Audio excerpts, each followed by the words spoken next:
Have you ever heard this?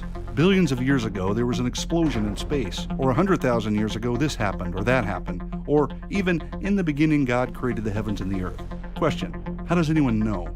I mean, was anybody there to observe it? Well, actually somebody was, but I'm getting ahead of myself. Check this out. First of all, we need to recognize that there is a huge difference between observational science and historical science. Both are valuable, but very different. Let's define the two real quick, shall we? Observational science is simply when we observe something and experiment to draw conclusions. It involves repeatable experimentation and observations in the present. It's through observational science that we find cures for diseases and build space shuttles, stuff like that. Now, through historical science, we consider things that happened in the past, but they cannot be checked in the same way. I mean, we don't have access to the past like we do the present because, well, it's gone, right? All we really have is speculation, or at best, circumstantial evidences of past events based on what we see in the present. That's not to say that we can't make intelligent guesses about the past, or form reasonable inferences from rocks or fossils in the present, but we certainly cannot directly test our conclusions because we cannot repeat the past. Got it? So, does that mean historical science is unimportant? Not at all. Let's drop an example down here for a minute and take a look at the Eiffel Tower. You know, that 19th century Parisian monument designed by Gustave Eiffel that stands 1,063 feet tall, which was built as the entrance for the 1889 World's Fair and is still the tallest building in Paris today, visited by millions of people each year? Yeah, that one. Well, guess what? Everything I just told you is true, but how do we test it?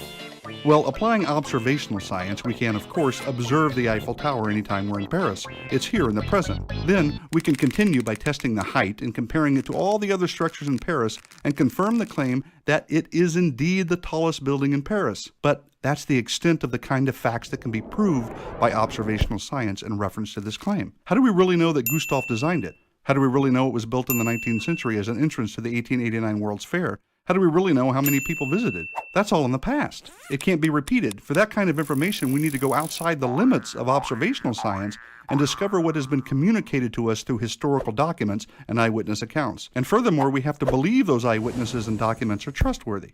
The same is true when we talk about the origin of the Earth. The Earth is here. We all agree with that. So, does observational science confirm that the world was created by God? And are there trustworthy documents and eyewitness accounts that confirm it? Well, let's take the last part first. In short, what we're really asking is my original question, was anybody there to observe it? The answer is yes. God was there, and He told us how He created. He inspired people to write down His very words that became books that were compiled into a complete book called the Bible, which has been verified over and over again and has demonstrated itself to be totally trustworthy in all it claims and teaches. Even secular scholars will concede that the Bible accurately records historical events. Anyway, we have the most trustworthy revelation from the most trustworthy eyewitness. Now, what about observational science? Does it confirm the Bible?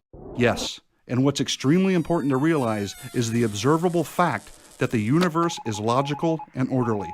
That makes sense only if its creator is logical and has imposed order on his creation. It doesn't make sense at all if the universe is just an accident of a huge explosion. Also, our minds are able to comprehend many things about the universe, and that's only possible if the creator of the mind gave us the ability and desire to explore the universe. It doesn't make sense if our brains are byproducts of chance because we couldn't trust their conclusions to ever be accurate. And lastly, it only makes sense that we can observe and repeat an experiment if the universe consistently obeys the same laws from day to day, which only makes sense if a lawgiver created it that way and upholds it. So to be bluntly honest, science itself, whether observational or historical, is only possible because God exists and the Bible is true. I could go on, but enough said.